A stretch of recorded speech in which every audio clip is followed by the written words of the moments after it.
Assalamualaikum warahmatullahi wabarakatuh.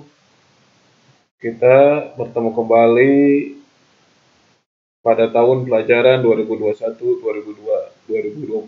Nah, kita sekarang akan belajar tentang sejarah Indonesia pada minggu pertama tahun pelajaran 2021-2022. Nah, apa yang akan kita pelajari sekarang? Sekarang itu belum ke pelajarannya, kita cuma pengenalan materi dan bagaimana proses pembelajaran dalam pelajaran sejarah Indonesia. Nah, ini materinya.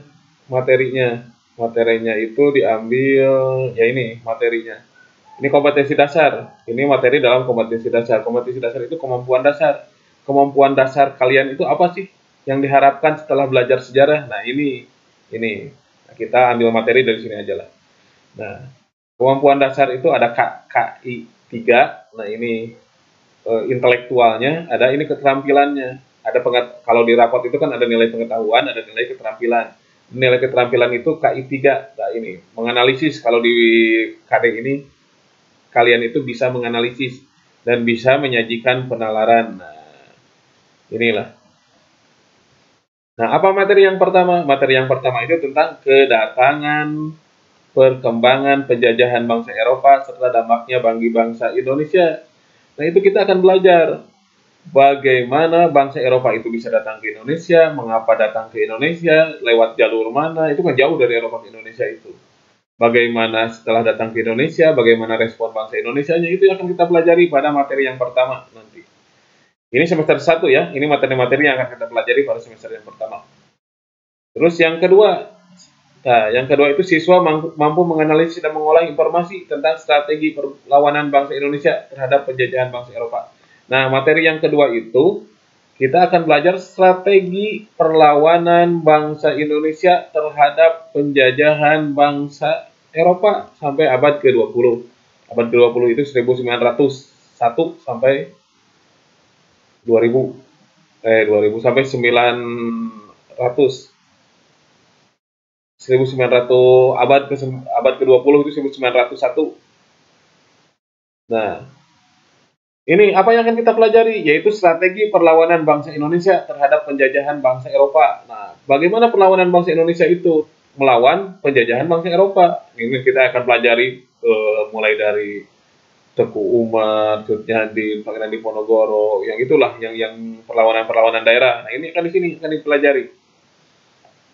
Terus yang ketiga, materinya itu tentang strategi perjuangan pada masa pergerakan nasional. Nah, kita akan mempelajari apa itu pergerakan nasional. Pergerakan nasional itu tergeraknya rasa nasionalisme, tergeraknya rasa persatuan. Mengapa bisa tergerak rasa persatuan bangsa Indonesia, siapa tokohnya, bagaimana caranya, apa saja organisasi-organisasi penggerak pergerakan nasional itu. Nah, itu yang akan kita pelajari di materi yang ketiga. Nah, materi yang ketiga ini. Terus yang materi yang keempat itu tentang pendudukan Jepang. Nah, sifat pendudukan Jepang dan respon bangsa Indonesia. Apa saja yang kita akan pelajari? Bagaimana Jepang itu bisa datang ke Indonesia, apa latar belakangnya, apa hubungan kedatangan Jepang dengan Perang Dunia II, bagaimana respon bangsa Indonesia, apa saja kebijakan Jepang ketika di Indonesia. Nah, itu yang akan kita pelajari. Jadi yang akan kita pelajari itu ada 4 KD, ada 4 materi selama semester pertama. Nah, ini materi-materi. Nah, itu materinya. Sekarang proses pembelajarannya. Bagaimana sih proses pembelajaran pada pelajaran sejarah Indonesia? Ya sama aja dengan pelajaran lain. Yang pertama absensi. Kalian itu harus absen. Biasanya Bapak itu dalam pelajaran sejarah Indonesia, absensinya itu diambil dari yang mengumpulkan tugas. Jadi percuma kalau cuma absen aja tapi tidak mengumpulkan tugas. Ya, itu dianggap tidak hadir. Jadi harus mengumpulkan tugas. Penilaiannya bagaimana? Ya sama aja, penilaian itu kan ada pengetahuan dan keterampilan. Di AB-nya dari mana? Dari ulangan harian, ada PTS nanti penilaian tengah semester, ada penilaian akhir semester, ada penilaian akhir tahun. Ini kan PTS 2 kali. Semester pertama, semester kedua. Dan penugasan, ini penugasan. Jadi nanti setiap selesai mempelajari satu KD, ini satu materi ini, pasti ada ulangan harian. nanti ada ulangan harian ditambah penugasannya. Nah, jadi tiap selesai KD ada ulangan harian, ada penugasan. Nanti yang tidak lulus dari remedial atau pengayaan. Sama, selesai yang kedua juga ada ulangan harian, ada penugasannya gitu aja. Karena hari kan kalian itu setelah belajar harus diukur, bisa ente gitu. Nah, ini penugasan nanti. Kalian harus mengerjakan semuanya kalau mau lulus gitu. Kalau mau lulus. Apalagi nanti sambil menunggu tatap muka lah. Sambil menunggu tatap muka. Nah, terus dalam pembelajaran itu kalian harus apa? Ya harus aktif, harus aktif.